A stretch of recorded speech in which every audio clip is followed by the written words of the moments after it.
Welcome back to the LCS Lock-In Tournament. Quarterfinal number 2 on its way, and it's Team Liquid versus FlyQuest. I came in today with a lot of expectations. Those have already all, I think, gone out the window. Yes and no. Okay. You were like, it's probably going to be 4 games.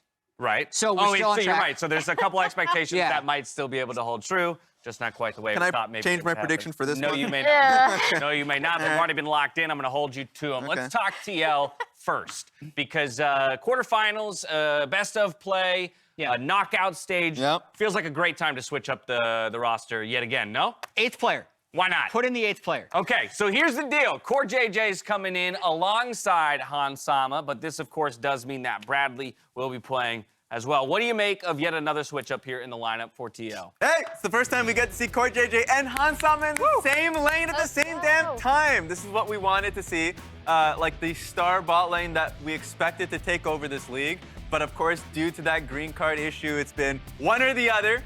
And in both cases, they've looked great, right? So I'm happy just to be able to get the first look at both Han Sama and Core JJ.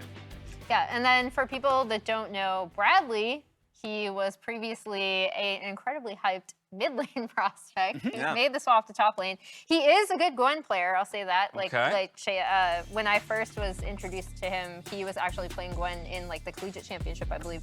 But yeah, like incredibly hyped player. I watched him at scouting grounds as well, listened to his comms. He was incredibly talkative and incredibly proactive. If anything, you'll see him overreach rather than play scared. So he's a very fun player to watch in that regard as well. So I'm curious to see his LCS debut. Yeah, definitely a long-term prospect for Team Liquid. As Emily mentioned, I was speaking with Spawn as well earlier, who's the academy coach. Like top prospect from scouting grounds. He is role swapping, but he still kind of sees himself as a solo laner. So he's not like, I'm only going to ever play top. I'm only ever going to play mid. Maybe TLA is going to be doing some top mid lane swapping because I know Harry is also a good top laner. Maybe we'll even see him in game 2 if they swap it up. But yeah, looking forward to seeing it. Yeah, and so like the reason, and I would understand the reason why you'd want to like have him role swap regardless, is because he does have good game sense, or at least a good understanding.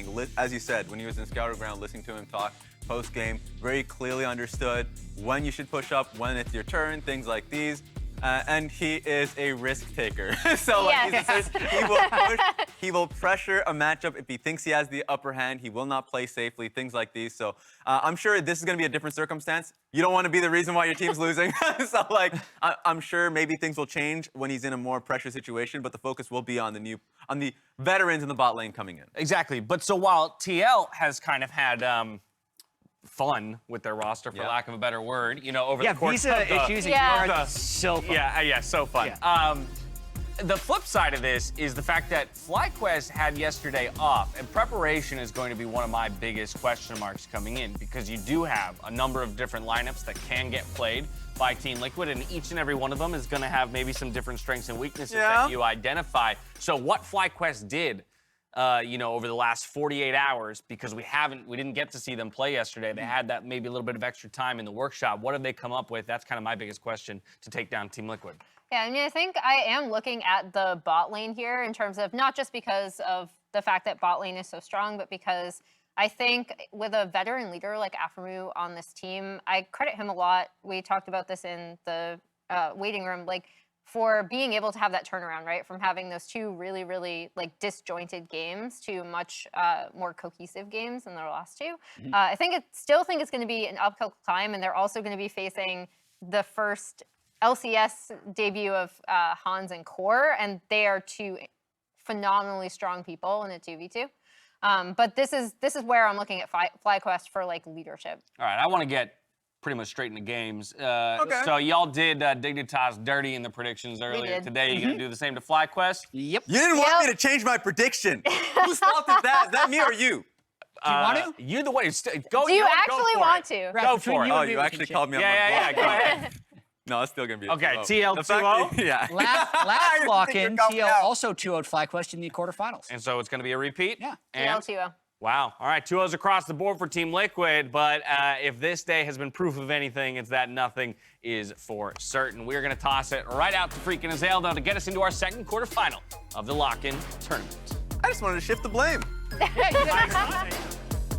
Well, Raz is a trade, but that's okay. I've got a very good man to my side right here, Azael. Always a pleasure to catch with you. How you doing today? I'm doing well. It's the return of the Doug duo. It's the return of the Doug duo. I'm so glad we been a balled while. together. It's shiny. It's going to be a lot of fun. Much more shiny than you. You Gotta are like your shinier game. than me. Yeah, I've got like a lot more matte makeup on. I think they just Yeah. like spend more time making sure. I don't know, whatever it is. We got a fun game coming up though. Team Liquid versus FlyQuest. And although we saw in the NLS test, the prediction is 6-0 for Team Liquid, I was coming in like, this should be a pretty close series. After all, we saw FlyQuest beat 100 Thieves last week, and then we realized beating 100 Thieves don't mean all that much anymore.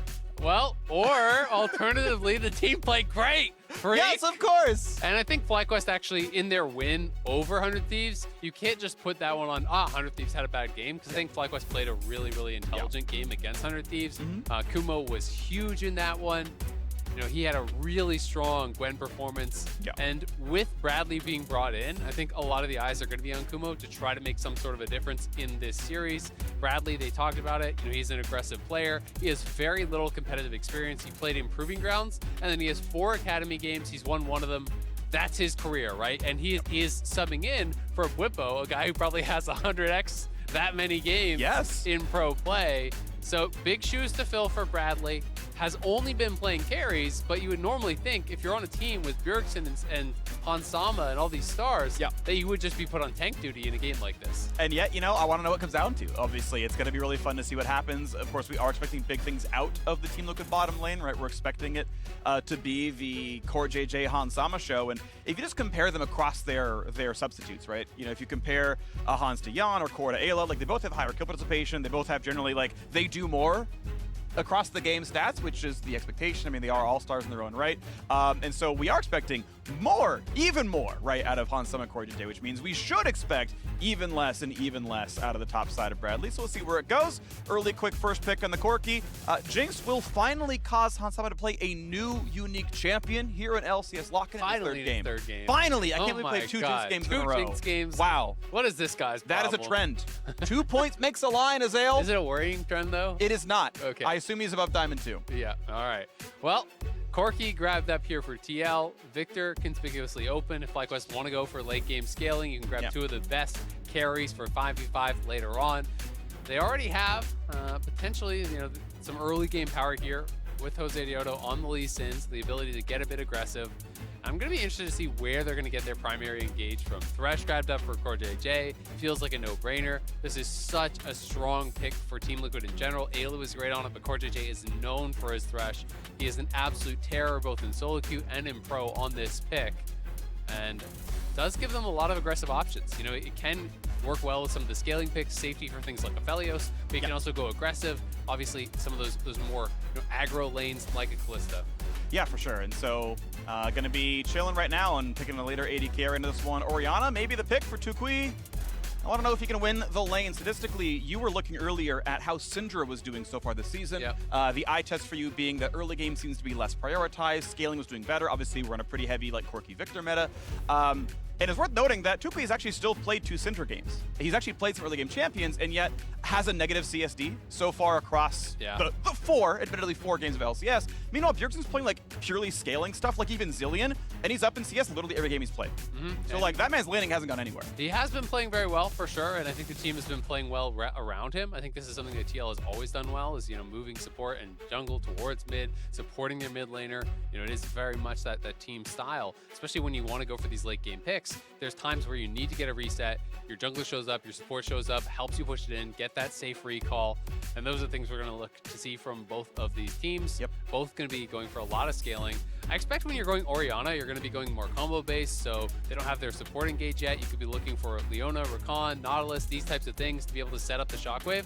Otherwise, I just don't think it makes sense to take the Orianna over something like a Victor or one of those kind of more traditional picks in this current meta. Right, the S tier of LeBlanc and TF, that feels like every team plays them if they're allowed to. Those are banned as expected. So yeah, you expect the Corki Victor fallback. Orianna, of course, is the pick here, so we'll watch to see what happens in this one. Of course, Hex Drinker, we see a pretty common amount on Corki, usually more against an really aggro pick like a Syndra or LeBlanc, but you can do it against Ori as well. Valkyrie is a little tough to get out of Shockwave with, like, yes, instant cast, but it's not that fast, so you sometimes get it bricked. Time, Right, whereas like if you have an Arcane Shift, you're like, you're always getting out. Yeah. Even if it hits you, you're getting out. So could go for a defensive option. We'll see how that one goes. Lee Sin does get grabbed for our boy Jose Diodo, finally allowed to pick it, and does so at round 2. Yeah, and it's probably going to depend on if there's other sources of AP damage, for the Corki. Generally, if there's double AP soul laners, feeling like you can grab that Hex Drinker pretty early and be comfortable with that. But honestly, Corki just scales so incredibly well that sometimes people are just happy to grab a Null Magic Mantle for the laning phase on your first base. You grab a Null, you grab a Tier, these types of things, and you just sit and you scale up. All you want to do is play for late, generally on this, play for multiple item completion. When you have the Murmana, when you have the Ludens, you hit level 11, the poke really starts to ramp up, and Corki can feel pretty powerful from there. Rakan getting locked in, though, does feel pretty good here alongside the Orianna. One of those combos that I was talking about, I think makes a lot of sense if you're going for the Orianna over the Victor, pair it up with some hard engage, and Afro, going to be honest, Rakan can give you just that. Suffering aggro picks. Callista Draven. Yeah, I mean, B1. Caitlyn is banned out. Obviously, the Aphelios is banned out. The Varus is banned out. The Jinx has been taken away, so we'll push Hansama to something different, and it is going to be Ballista Thresh, so definite kill potential on that bottom side. Rakan does not have a strong laning phase whatsoever. Jinx is going to absolutely be having to play on the back foot here, and that makes it really, really tough because you don't even have a winning 3v3. If Jose Diodo comes down there, you have Santorin coming on the Xin, you're going to lose that 3v3. So it'll be about mitigation, lost mitigation here for FlyQuest on that bottom side. But Akali coming through. So this is probably the Bradley pick, expecting to see just tank Akali. That has been kind of the flavor of the month right now. People have been all about it, and it is a pick that he already brought out in Academy in the top lane.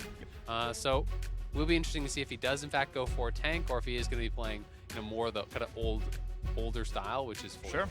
Yep, 20-year-old former mid laner, fresh up to the Academy Series this season, played all of one match week, and now he's on the Rift here, playing in the Team Liquid lock-in playoffs already. The final comp comes in for Sion. That is a champ actually we saw on Team Liquid. Whippo played it with a whole breaker into full tank. We'll see where Kuma wants to go on this one. Has been mostly on tank duty, 2 Gragas's and an Ornn. Once again, playing frontline, and the scaling is great. Sion's one of the better scaling late game tanks. Ornn, to be fair, does do more there, but Sion's still pretty solid. Ori's a team fighter, Jinx a team fighter, and we'll see if it's going to be enough that Jose Diodo can get around and kind of resuscitate a bunch of pretty tough lanes. Yeah, absolutely. I mean, I think if you're FlyQuest, you're hoping to just stay at parity, get towards 5v5. You want to play front to back. You have really good engage options here, with the Rakan, Lee Sin to follow up, Sion ult going through, and they're just trying to create space for the Orianna and especially for this Jinx. If Johnson can get that first reset, you can really start to run people over.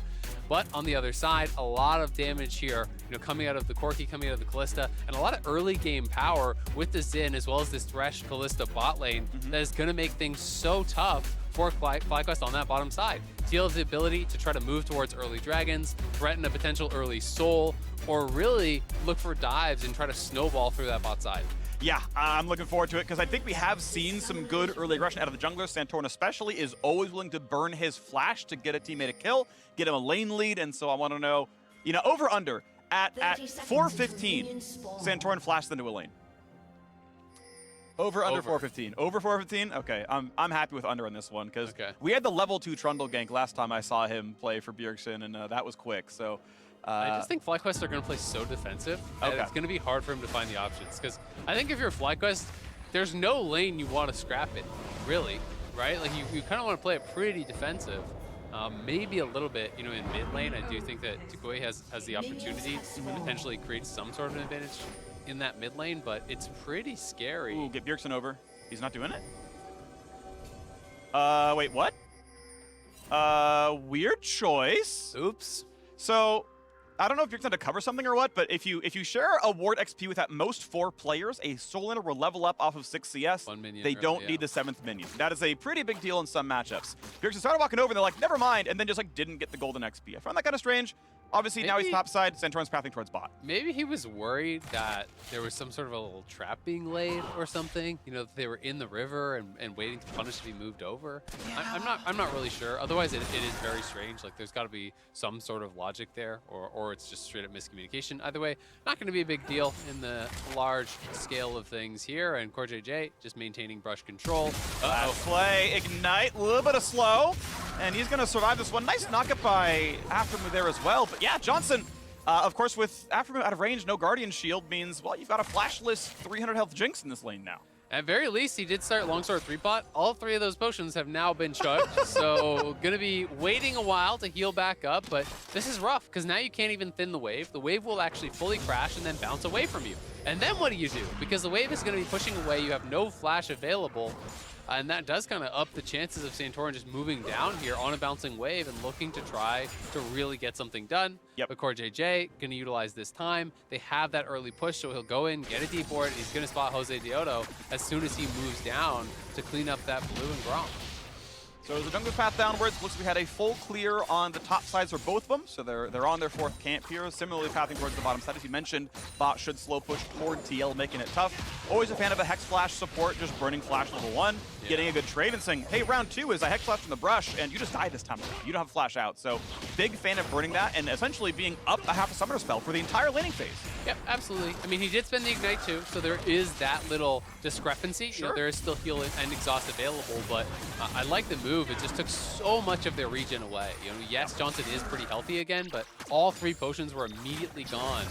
Any poke is going to stick from here on out, and Jinx does not want to go back to base without any sort of gold to get a proper buy.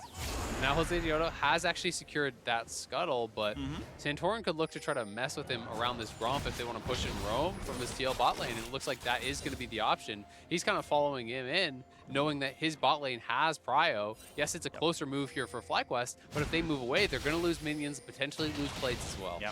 Good trinket ward though. That one was not spotted put down, so they don't know they're on vision. Tries it here for the W over the wall, doesn't land the hook though. First knockout comes in, a lantern isn't blocked, it is not able to get back to safety. Zap's gonna land and Tukwi's gonna be here first. Exhaust is on though, and Rakan too far up. I believe he chased in and just had nowhere to go anymore. There's the first blood of the board for Team Liquid. This is just really smart play here from TL. They know that they have bot lane prio. They know they have this incredibly strong 3v3, so they are just gonna force fights, and FlyQuest was unwilling to give up the Gromp. They need to just back up, just accept that you're going to lose that, send Jose Diodo back up to the top side to clear out those Prugs on respawn, allow Jinx to get farmed, because this is the biggest issue. Not only do they give up the kill, look at the farm.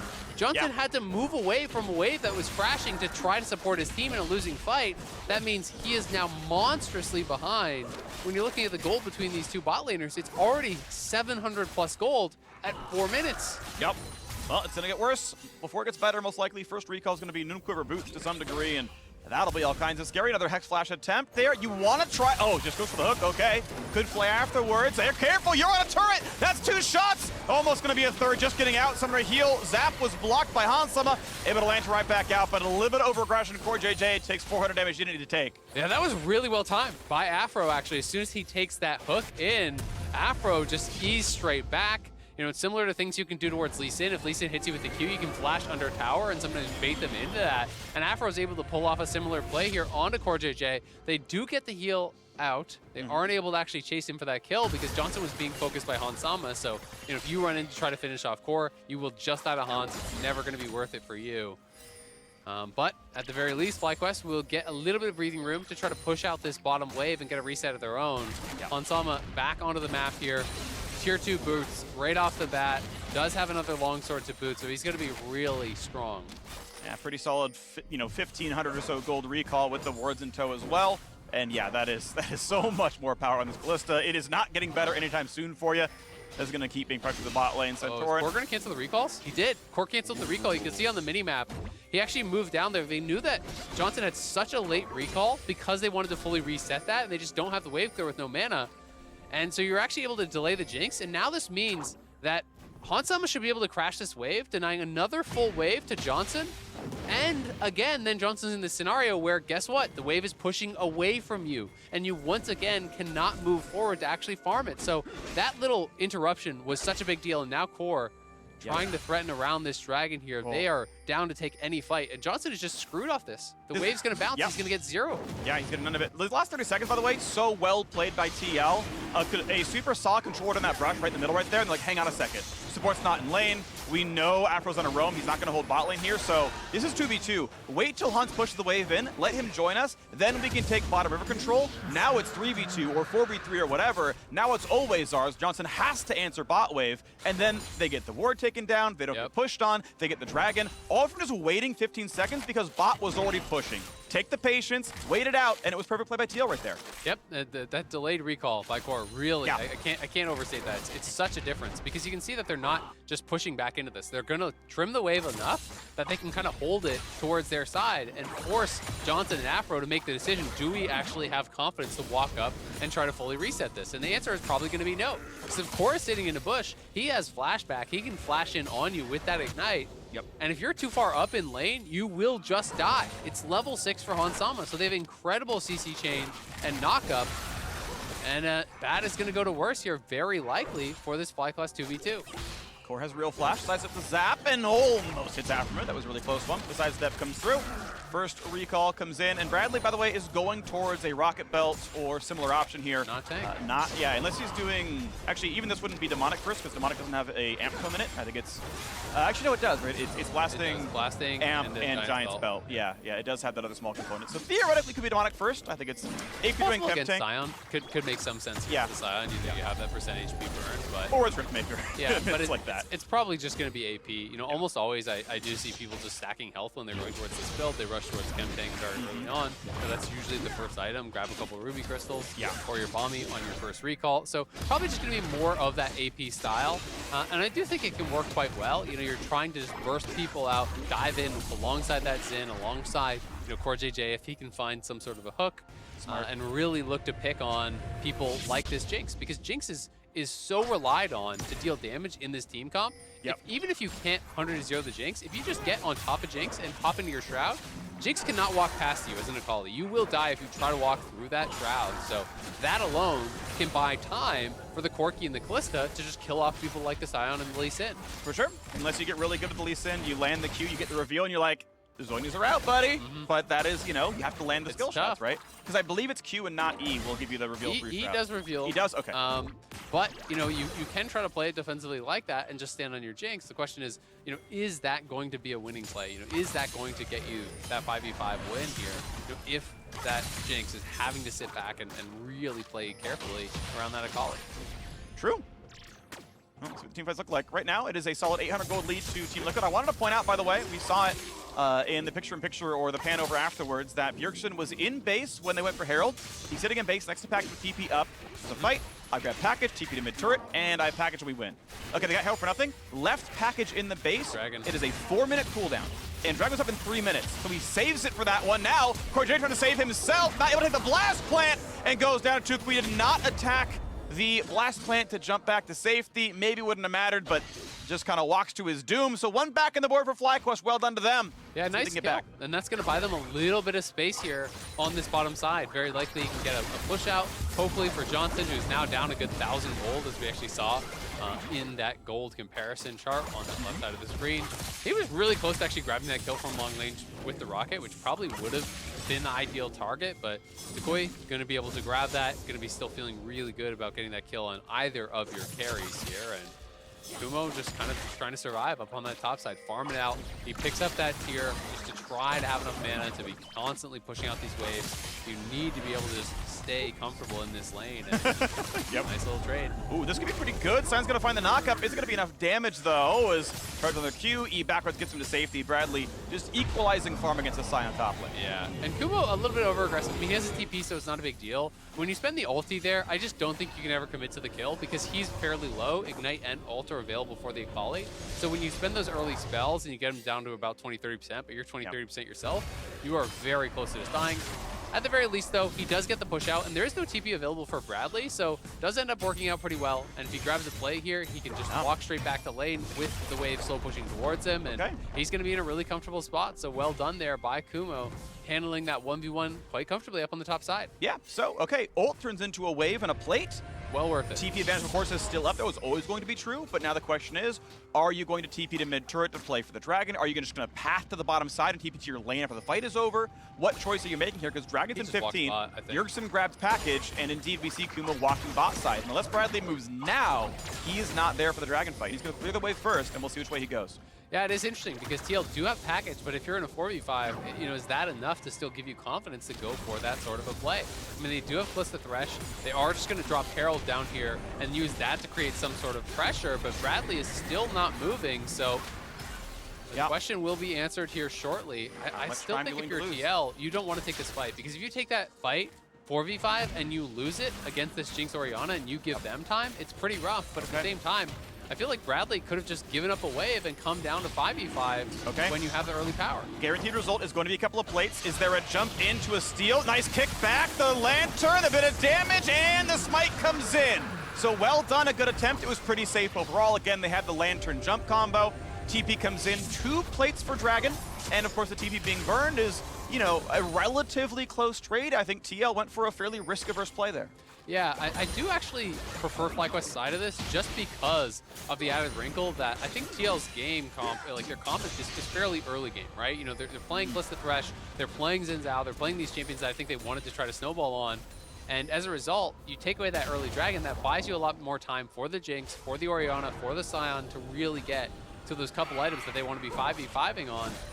But maybe TL has a different read, and maybe they feel that they can 5v5 just fine, and they just kind of really are saying, hey, the gold is worth it on our Akali. Yeah, and you know, if you play that fight out 15 times, you know, maybe in 7 of them, or, okay, we'll be more, you know, fair, maybe like 3 or 4 of them, you get the Dragon, and you're like, well, the expected value is always 300 gold on Akali, always 2 waves on Akali, and sometimes the Dragon. So, you know, in the long run, that's the right play. There's an argument. I'm not like trying to like say you're wrong, but like I can see like a really generous point where it's like actually it's just always the right play, and it just doesn't always work out. I think it's a pretty low expected value when you're trying to smite fight Xin against Lee Sin. You know, and Lee Sin has the pit because you have the ability to really finish it off. But they do get the flash out there in trade for a couple ultimates from TL. No support protecting him just now, but they don't have eyes on the Rakan, so they won't actually follow up to try to dive this and finish off the tower. Plate's going to fall with all the towers still up there, but you know, Hans Sama, very, very rich in this game, and we'll see what he can get done. Able to hold the CS lead at 20, so kudos to Johnson for, you know, being down probably 1,000 gold in lane and then just remaining 1,000 gold down in lane and not, you know, blowing that up. Yes, more plates fell, but the end result is still, you know, that kind of 1,000 gold difference. So not too horrible. Yes, of course, it is the TL gold lead. Dragon split and scaling. Again, I feel like we slightly favor FlyQuest. Not absurdly so, but... I just think it's easier to play out their comp, right? You know, I think that there's obviously ways that TL either can kite back and kill frontline with Corki and the Kalista, or, you know, find a really good dive in on the Jinx and kill him with, you know, package and Akali and these type of things. But when you're just kind of having what the consistent 5v5 looks like, if it is front to back, FlyQuest is much better. Yeah, totally agree. Here we go for the next bit of the play. 2,000 gold lead remains. Next Herald should spawn, right about now, and it's already being attacked. So Jose Diodo going to try to make it 2 objectives in a row for FlyQuest. Of course, we saw Rift Herald was summoned in the bot lane pretty much right away, and TL cashed in 300 gold to the team with that one. Now it's going to be answered back, and if any turret's at basically half health, second Herald will basically do 2,500 minimum. With the charge plus any resulting auto attack. So anything at half HP gets pretty much shot. So top turret is instantly first turret if you want to give that over to Kumo or share it with Jose Diodo. Keep in mind, while a Herald charge always gives you global plates, it does not give local turret gold globally, so you do have to walk up to that. Yeah, they also have the option of potentially just dropping it around Dragon, trying to create a little bit of pressure. A lot of teams do like that play. You know, show up mid, drop Herald, force a response, utilize that to try to get the river control, and maybe fight for another Dragon, because it's going to be highly contested. This is that Chemtech Soul, which everyone feels like is so dominant, you know, currently. This is pre-nerf, I believe, the most recent nerf. Right, yeah, we're on 12-1, so the zombie form is still an expected duration of 4 seconds. Instead of 3. Yeah, exactly. So, yeah, a bit more going on there. Statistically, from solo queue, it is the second most snowball-y Dragon Soul. That kind of combines Soul plus Rift, just like in a game with Chemtech Soul, it must be Chemtech Rift, and that's second highest win rate Dragon Soul in the game. Yep. Yep, Definitely up feels there. Really good for 5v5. So Yeah. will be interesting to see, you know, if both teams are going to scrap for it. I do think TL will probably show up 5 members strong for this one.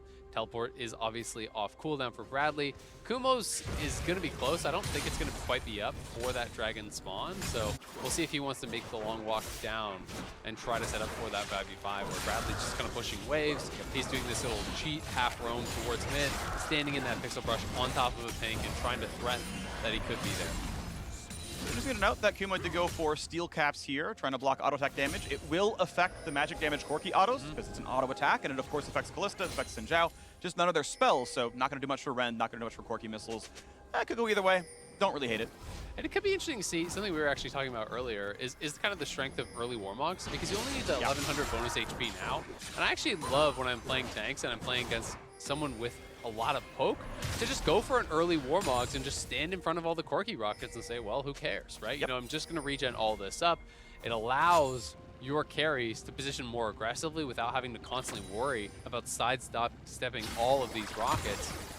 Because you have the ability to just tank all that, regen it right back up, and now FlyQuest trying to get a kill into a Herald, it looks like, because they're just kind of brush camping here with Afro as well as Jose Dioto. Seeing as someone was kind of sneaking through the lane now, but the problem is they've already actually snuck through and they're on the bottom brush. So a possibility, of course, Bjergsen is holding package. Package is unstoppable. So if you have reactions at all, you always survive the play. He's going to try. Can he package in time? He does package in time. Unstoppable. The charm is not going to guarantee you. Good reflexes by Bjergsen, but of course package is down. Does that matter? They're gonna die. Top tower taking some damage. Here comes the TP in from Bradley. When does Kumo show up? Because right now it's Afro running out of life. The next one's gonna be soon. You gotta believe. Jose Dioto dropped low shockwave by some time. Ignite is on. The shield's gonna make him live. Bradley wants in for a bit more. Bjergsen is when he gets the kill, though. It is 2-0 Team Liquid for the fight. Yeah, that was really risky business there. Afro trying to test Bjergsen, but he's the GOAT for a reason. His reflexes are there, packages out. That's the flash, that's the ult down for Afro. And then your 3 members stranded down there with no vision in River. TL makes the collapse to get multiple kills. Yes, FlyQuest will get some push on the other side, but not enough to actually kill mid lane tower. They do get out of TP, they get some chip damage down on that top lane. It'll be TL grabbing the dragon and the kills though, and extending the gold lead quite a lot. You're 3,000 now. The recall stop on some could be in danger, but you can go over this wall. So there you go. Does it forward. I forget if jumping forward is farther than jumping backwards, or if it's all equal, but doesn't go for the cool backwards look. Doesn't really matter at the end of the day. Bradley gonna clear out a wave, and Kumo just spent some time top lane. Got a few waves, but never TP to this fight. Yeah, I feel like this was really unlikely to work, honestly. It is out of the bush, you have to be quick, but he's pretty far back. So really, like, as soon as you see him running out with ult, yes, he does flash to try to instant charm, but as long as you pretty much just press package, you had enough time that most people, I think, will react to that. I think his ult timed out, and he didn't ever charm in the first place. It looked like he had gone over the top of Corki's model. I'm not certain, we have to look back again. As long as you press the package, it's going, right? Sure. It is going to go, even if you do get charmed, and the charm may yes, if you cast it before he ever got his model on top of you. I'm just not sure that happened. It looked like he had started the W, like he was already like on the ground, like channeling the W, and then Corki packages and knocks him backwards. That's what it looked like to me. If it expired, that is definitely just a straight up mistake from Afro, because he popped it pretty early in the brush. Right. Maybe he was thinking Bjergsen was going to step forward a little bit more. Either way, went for the risky engage, did not pan out in that case, but thankfully for them, they are still scaling up here. Jinx closing in on 2 items, thankfully, but Hansama's closing in on 3. Yeah, it's getting scary. Thankfully, you have a big front line as he's going towards. I love this, actually. Looks like it could be Steric's Gauge. I think Steric's Gauge is exceptional, by the way, on Sion. You have so much bonus health. That feeds the shield. And you actually have good RID ratios. So this could, of course, be Hullbreaker instead. I think it's the same build path. But really am a fan of Steric's. In this champion. Yeah, and I think Steric's would make more sense, you know, given that he's not rushing Hullbreaker. Generally, when Sions go Hullbreaker, it's just first item, right straight towards it. Utilize that for the lane pressure and to try to, you know, really get something done there. If he feels like he's just going to be locked inside lanes the whole game, maybe that's an option. But I think Steric's makes sense. It's not only strong in the 1v1, but it's great in 5v5. You just have so much power through that shielding with your W getting stronger and stronger. That massive Steric's shield as well. Yeah. And even Titanic Hydra, if you're really going to keep going that way. Again, Titanic Hydra is AD on bonus health. He prints bonus health. Like, I do think I want to see more Bruiser Scion overall. It is actually a good in-between of lethality and full tank, where you are threatening. It's no Prowler's Claw passive gameplay. You don't quite get that. There's no Youmuu's Prowlers, but it is actually quite good to play Bruiser Scion. I want to see that some more over the course of the season. Maybe we'll see it a bit here. Mid lane now under fire. Team Liquid still in the driver's seat. Up that dragon, up almost 3,000 gold. And that hook could mean a kill. Oh, it's just deletion! Jose Diodo had no respect for the hook, and it kills him. Yeah, Jose too slow to react there. Great hook, but here comes Kumo. And he gets at most a slow, maybe nothing at all. We get a charm in the back line. Hansama getting back to safety. Flash and heal are down. Now the front line running lower on health is Kumo. Knocked up now as well by QuartJJ. Gets away just barely from Shockwave, and they still get the kill. Trouble. There's one on the board, but now it's Zombie Sign. That's a trade back now on a Santorin. Just barely, Johnson's alive. Ulti is up. He can go in from downtown, find a slow, find something. But Bradley's on the hunt, and Bradley's gonna probably find this kill. He sees him in the camouflage, blue to the side, and he's gotta have the move speed. E backwards gotta be up in a couple of seconds. That should get the kill.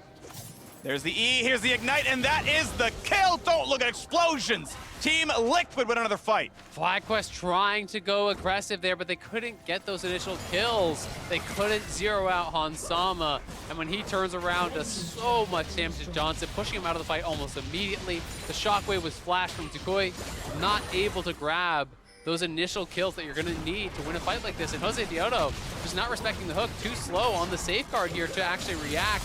Gets hooked up, dead immediately, but FlyQuest say, all right, some cooldowns are down. We can still look for this. Our top laner has roamed. Kumo goes in, but it's an easy sidestep from TL. And then the initial engage is good on Hansama. They force out the flash, they force out the heal, but it's really, really tough to win from here without a great shockwave. And the shockwave is just not able to land on core as he flashes out. Hansama pushing forward on the right side of your screen, zoning out Johnson, and Johnson would have been dead immediately if it wasn't for them grabbing a kill to get him that speed up. Yep.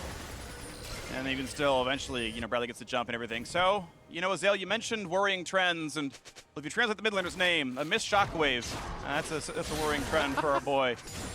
Lines up. I think another worrying trend is Hansama 3K up on Johnson. That is also meaningful. Team Liquid looking well poised to close this one out relatively early on. Ludens is done. Now, Bjergsen had gone for a shield bow build last week in lock-in, has gone back for a poke build here. I think reasonable to play for pokes. And yeah, it is Hullbreaker second, so almost every sign I've seen in pro is actually buying this item at some point to play for sides, but obviously not good for the team fight stats. Not going to get much done right here, as again, he is sidestepped. He's not going to land. Will we get any more, though? No, the play is going to stop the knockup, so nothing to be done at all. But we know the Dragon's up in 2 seconds. The question is there a fight to be had? Bradley walking up for a bit of damage, heading around, and TL, yeah, they feel comfortable. Bjergsen has package ready to go, and it looks like this is just control the bottom river. Yeah, they lose control of that bottom river. I think it's really difficult for FlyQuest to fight their way in now through this quirky poke, but they're going to use the Scion to just muscle their way in, and they really want to contest here. Bradley's on the side, threatening this flank, though, and it's going to be hard for Johnson to get in. Package on a 3. Charm not going to get a whole lot done. Separation from the jungler now as well. Santorin pushes them away, and now Kumo left alone and going down. Nice execution. Bradley finds a second. Will lose. Actually, no, find a second kill now as well. He keeps going forward, runs away from the zombie passive, and will indeed stay alive. Third dragon on the board for Team Liquid. The setup was just too good there for TL. Bradley crushing him, and they're looking for Tukoi. They got the play. They're going to have Jose Diodo buy a bit of time. Safeguard and try to get the safety. Hook's just going to go wide as well, so at least FlyQuest live, but 3-0 plus a dragon, plus a play toward the Baron. Smite is up for Santorin. Should be there. It's going to be tough for Jose Diodo to sneak his way in.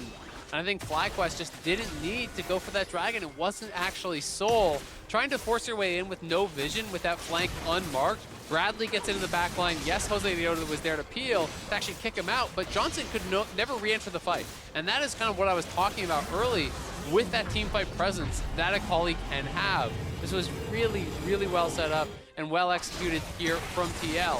And it's really all about this Akali move from the side. You're trying to kite back on this side, but look at Johnson. He gets packaged out.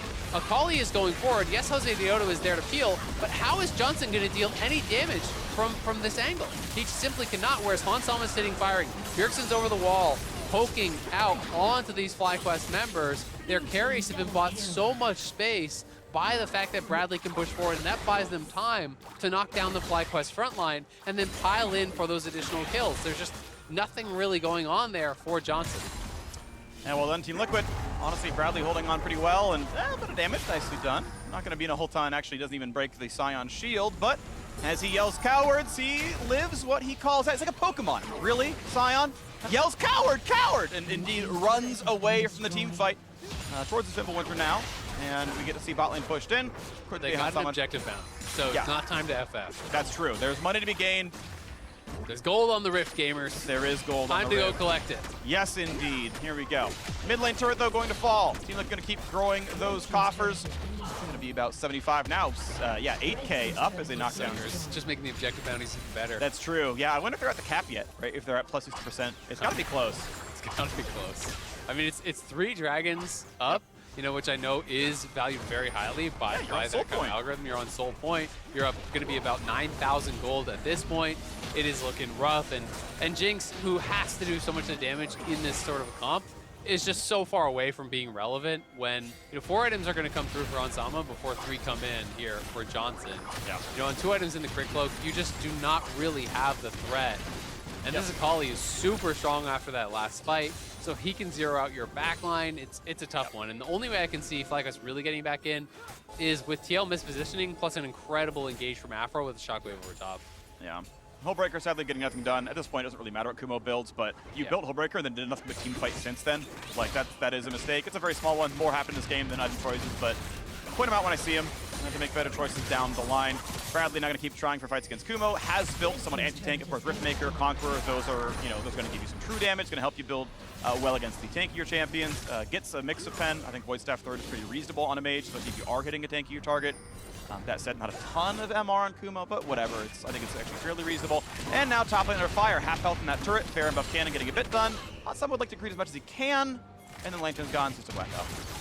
Yep, just going to back it up, play a little bit respectful there, but FlyQuest are just really pinched into their base, and TL are happy to farm both sides of the jungle, wait for Soul.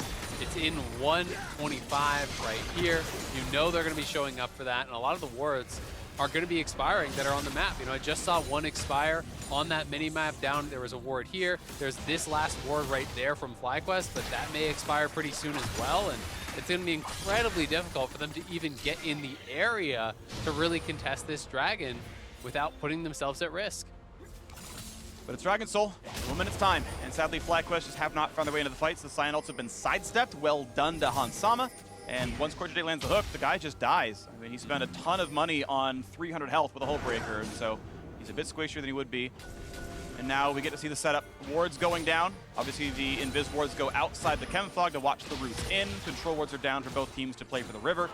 Someone gets to control mid, and we get to walk down. Stopwatch in tow as well, as you mentioned. 4 full items, i.e. not done for Johnson. Good luck, buddy.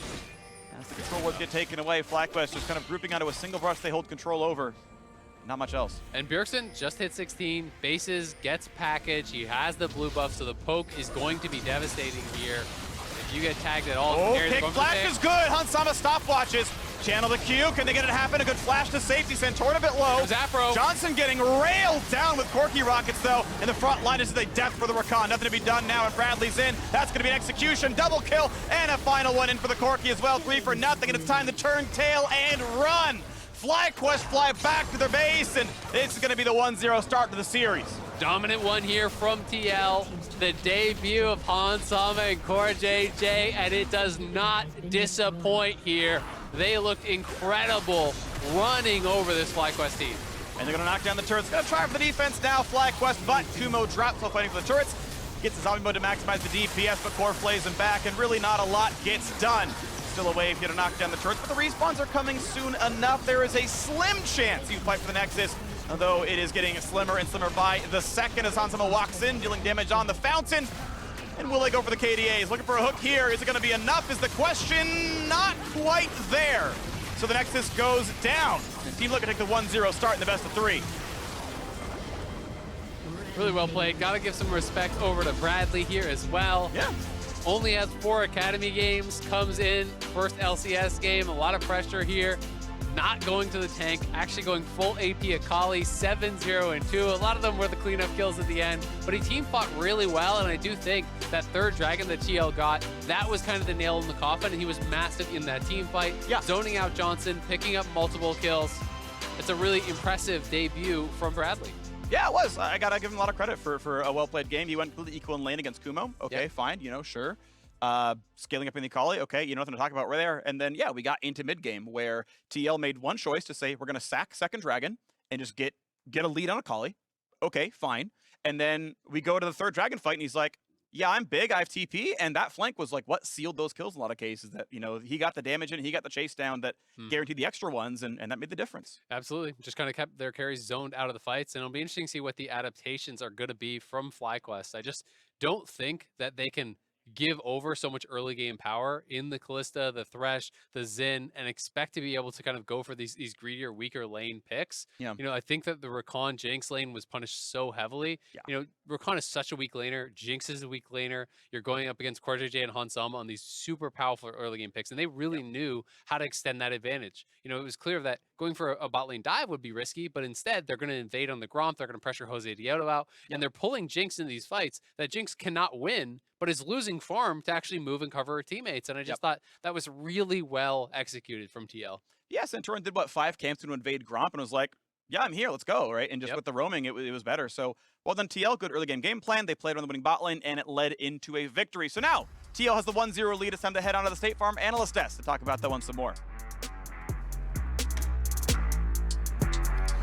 Thank you very much, Freak. Team Liquid getting game number 1. Our first look at QuarterJJ and Hansama. And Raz, I'd say they impressed. They were pretty impressive. I'd say they impressed. Yeah. Right? You guys think the same? It's what they're you would good. expect, though. Yeah? Okay. They're good. It's what you would expect. You want to see these Expectations. two expectations. You want to see giant names like this, though, come in and immediately start gelling. I think that speaks to incredible prospects for a team like Team Liquid if they can get that full intended starting lineup onto the Rift at the same time. But it has been cool to see those different iterations of the roster, each of those pieces that they've put together do work, individually, and very much so. This bot lane, Kalista, Thresh, you pick champions like that, and you definitely start to think, okay, they need to win that lane. But Hansama, that's a comfort pick if I've ever seen one. Yeah, he's incredibly comfortable on this. They knew that this lane would win. They contested all of the 2v2s. I also want to point out, obviously, Corki first pick, as expected. And then the Akali for Bradley. I'd mentioned Gwen. He's incredibly comfortable on Akali. This is a champion he played a ton in mid. And he was obviously, again, they did set him up for success. I know the cast went over that, but he was incredibly comfortable on it. So you put your newest member on something they're comfortable on. You put your incredibly strong bot lane on a strong 2v2 that they're also comfortable on. Is win the game. This is beautiful because, when you're in Champ Select and you're seeing him hover between Draven and Kalista, and you're like, oh, right, he has a deep champion pool specifically to counterpick and really just have a lane kingdom. They did just that. So a lot of this, I was excited to see, the fact that they instantly went in for that 2v2, Core went, burn flash, 3 potions instantly just to look into this, what it turned into eventually. That was a huge victory there for Team Liquid. Yeah, a bit of a desperation play here as well. Aphromoo wanted to get that CC before package could be used, but then once they'd committed, the cavalry arrives. Everybody came down to clean up this fight. The TP in coming in from Bradley. Yeah, this one was rough. Everyone for themselves, basically. The ultimate from Orianna, at least trying to save Lee Sin a little bit more, but this was tough for Dignitas. They were actually so far behind by this point, or at least FlyQuest. They were so far behind at this point that they were just trying to throw Hail Marys.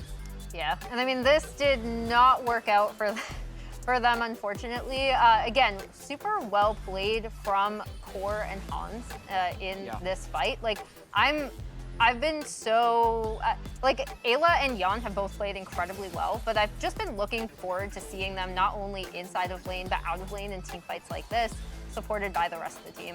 All throughout, even this fight here, right? It looked scary for a moment there when you've got the Kalista sitting on top of a set of chompers, but great stopwatch into the flash out, keeps him safe. Now they can roll forward into the rest of the fight, pick up the kills. Honestly, to a degree, it felt like a breeze for Team Liquid. You see that scoreline there for Hansama in his debut. But of course, we need to also laud QuarterJJ again for help in creating those stats. And it's always funny because I feel like in the LCS, we always talk about how strong Core is out of lane, right? And how he knows when the lane is won, he can go roam to the rest of the map. Whenever I think of Core, I actually think all the way back to when he was on Samsung and he first came in place of Wraith because they'd had the turret changes and we were no longer doing lane swaps because he was stronger in that 2v2 matchup. Like, he'd always contest the 2v2. And that's what we saw from this here, right? They're continuously contesting that 2v2 lane because of the way the game is playing right now. And I just want to remind people that he's incredibly strong because of this, in my opinion. Yeah.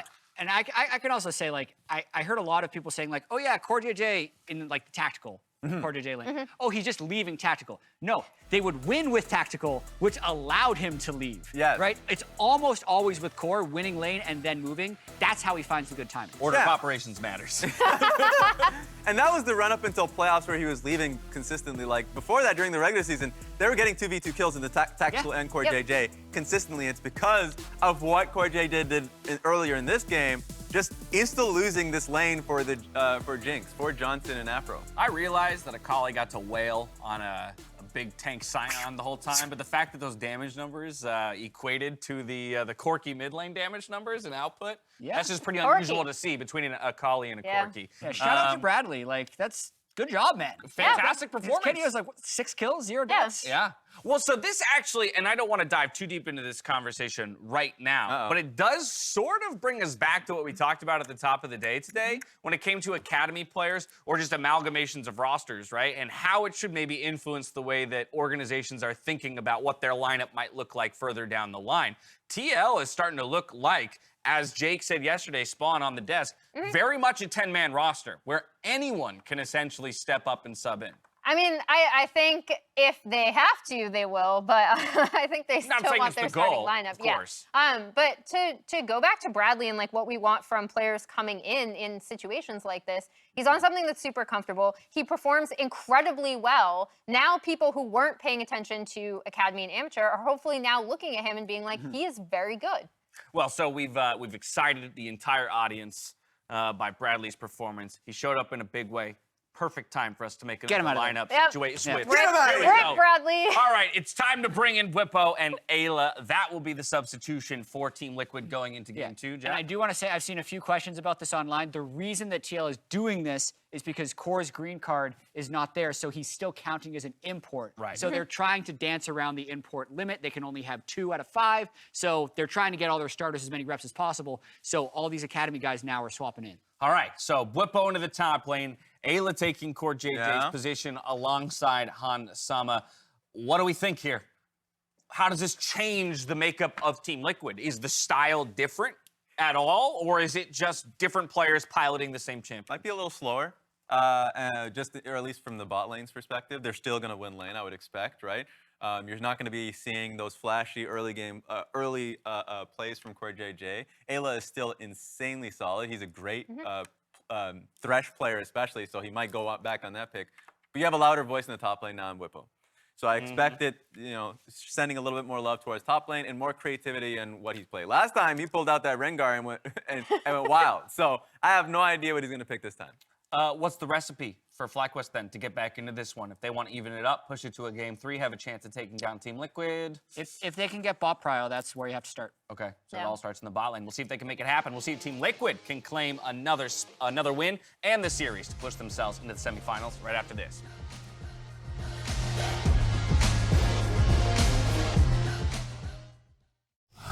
A lion! Ah, yes, the king of the jungle. Time for a Red Bull. Red Bull? Still, you'll never be faster than a lion! I don't have to be quicker than the lion, just faster than you. Red Bull gives you wings.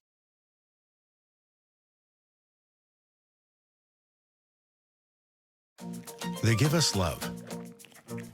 They give us joy.